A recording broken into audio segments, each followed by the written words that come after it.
So, why would we work with nature to develop our capacity for parenting? Like, what relationship is there anyway?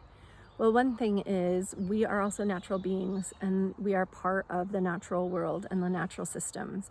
And it doesn't mean we have to bring in every part of the system, but we can look to Earth for the ways that things are sustainable, how difference is maintained in an ecosystem, how everything in the system belongs.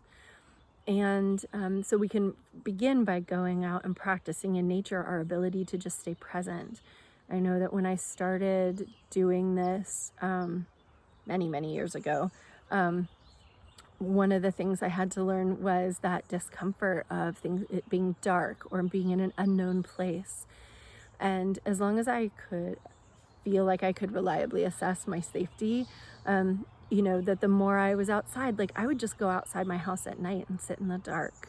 And for a while, that was really scary. As a kid, I was always afraid of the dark, and there are lots of reasons for that. But that practice of going out and just being with the darkness, being with the moon, having a little bit of light in that darkness, helped me grow capacity that not only helped me relative to the literal darkness, but also helped me just grow capacity for being with things that felt uncomfortable. I knew I was safe sitting right outside of my house. And yet, you could hear things in the bushes or whatever. And it was just a practice of being with until I could really truly assess where a danger would lie, right? And it wasn't in my backyard at night.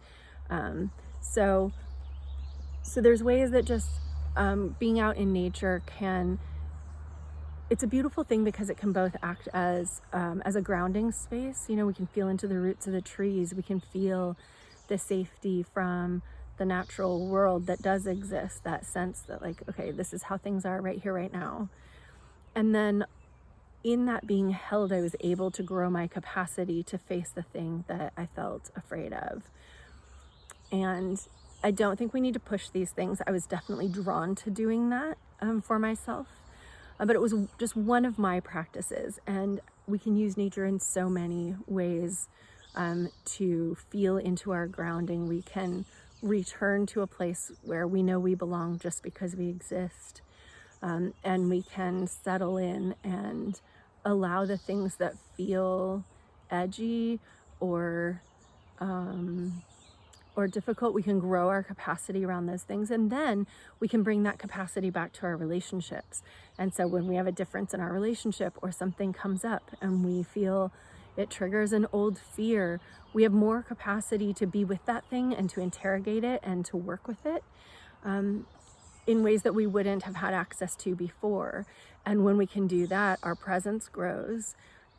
Our children start to see our capacity for being with things that are difficult, and they realize, maybe not consciously, but they begin to learn, like, it's okay to be with difference. It's okay to struggle sometimes. It's okay to push that comfort zone a little bit.